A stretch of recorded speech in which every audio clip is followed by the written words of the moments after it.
செல்லமே, எந்த ஒரு சூழ்நிலையிலும் நமக்கு நாமே ஆறுதல் கூறும் மனதைரியம் இருந்தால் வாழ்வில் எதையும் கடந்து போகலாம்.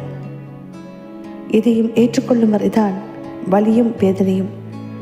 எதிர்கொண்டு வாழ்ந்தால் எல்லாமே யதார்த்தம்தான். நன்மைகளை செய்து நீங்கள் ஏமாந்து போயிருக்கலாம்.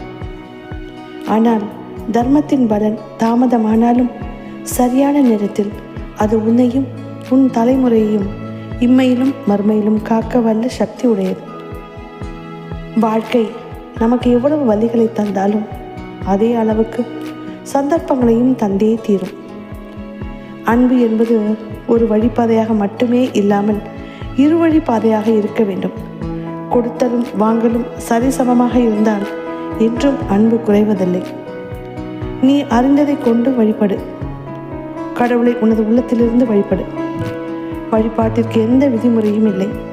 உன் தாயை எவ்வாறு உன் தேவைக்கு அழைப்பாயோ அதே அன்பும் இயல்பும் போதுமானது கடவுளை வழிபடுவதற்கு. நம்பு, நல்லதே நடக்கும்.